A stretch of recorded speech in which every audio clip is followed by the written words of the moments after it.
phone because I set up a meeting with Cornell and the Green Party for tomorrow morning because of the issues you just raised.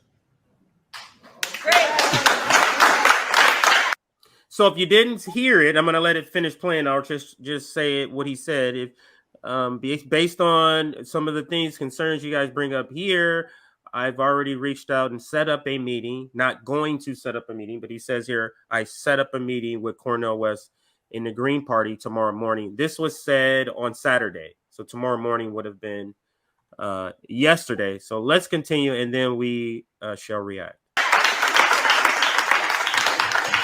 Is that safe to say that you would recommend a Green Party run in the alternative, or? I'm recommending that the Green Party, that Cornell runs as the Green Party candidate. Yes!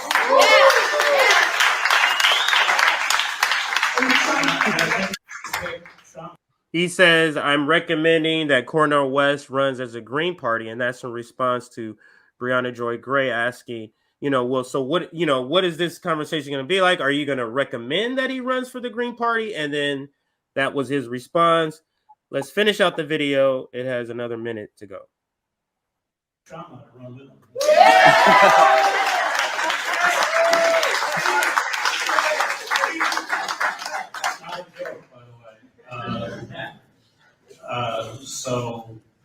But yeah, I share all your concerns, and just on the issue of ballot access, the People's Party doesn't have any.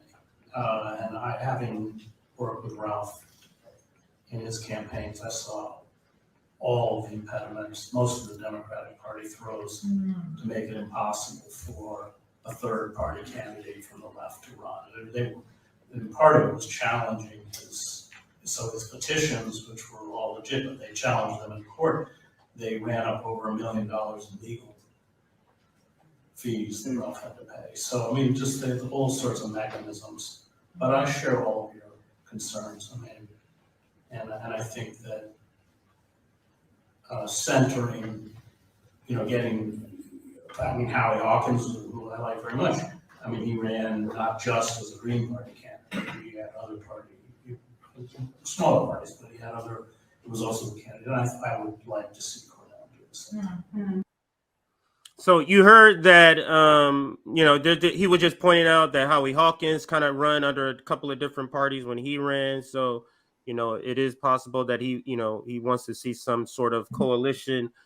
Yeah, I want to get Justin, Stephanie. You guys can speak on the potential unity. Go ahead. Stephanie, go ahead, Justin. First.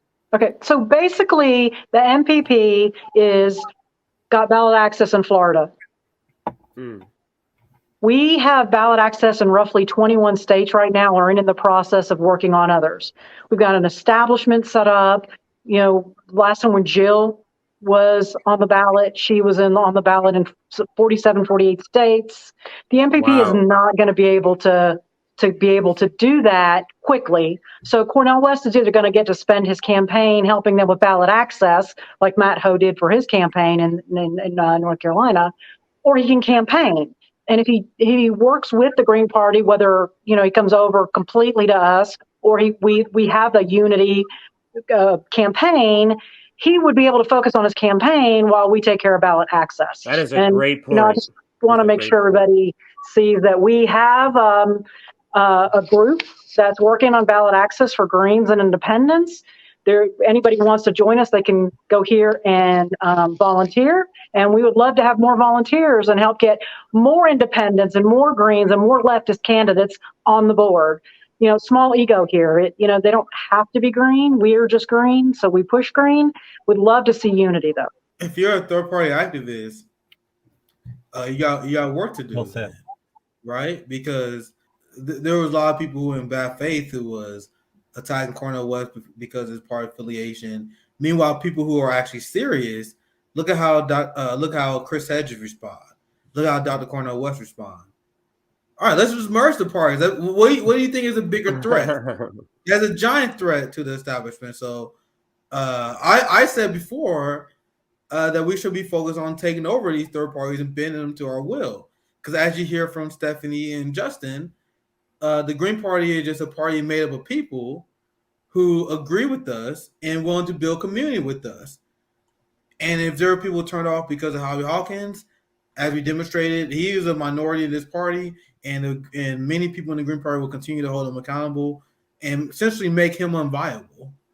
So I think this is a good opportunity to do it the right way. And I'm gonna have a conversation with Dr. Cornell West on Wednesday, and I'm mostly I'm gonna ask some questions about strategy. Right? I don't want to hear the Marianne Williamson crystal ball bullshit. I'm gonna come on and win. I'm gonna be the next president of the United States. No, that means you don't know what's gonna happen. If you say that, you obviously don't know what's gonna happen. You don't have a plan. You don't have no long-term plan if you're saying that stuff. So I want to see what your long-term plan is. I want to see what your movement strategy build is. The expression on Chris Hedges' face, he looks so happy. Yeah, right. He does. It's and so many people are saying, "Oh, I can't believe Cornell's running," but with People's Party. And again, I don't want to harp on Nick Brano or the People's Party. I want to just focus on how we can bring people together, right? And I would also point to the whole thing with, like, you guys did a great job covering it. Like, a lot of people kind of being really hypocritical on the managerial, the managerial class left, the crystal ball, the Vanguard, and they're saying it's great that Cornell's running, but with People's Party, he should be running as a Green Party candidate. So now, if Cornell comes over to the Green Party, what are they going to do? What are they going to do? Yes. I can't wait. Can't wait for that. So, I think it's going to happen, right? I'm hopeful it's going to happen. I think that, that conversation, when I saw the video, and by the way, that was like breaking news that you had there, CJ. It was like, because I saw it and I was like, wow.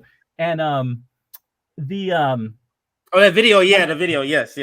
My first thought was the case of the QB video, and my initial thought was like, who is Chris talking with? Because I know many of the players in the Green Party, and there's some good people to talk with and some not so good people to talk with. Let's be honest. But I was hoping that Chris was talking to the right people, right? And I think he was, based on who I've been talking with. So, and I think those talks have gone well. And again, I don't want to assume that this is going to happen, but I am very optimistic and hopeful. And I want to, I'll wait until we hear it from Cornell's campaign. Regardless of how this works out, I think it's clear that, the Greens, People's Party, all these other people, like so many Americans, they want a third party. They all love Cornell West. And, I understand, we only talk about winning greater than 5%, but in 2016, I think Bernie could have won it. You look at, as a Green. Yeah, as a Green. Yeah. If he had jumped on board when Jill Stein offered it, and now there's some complications to, Jill Stein offered, him the nomination. Could he accept it?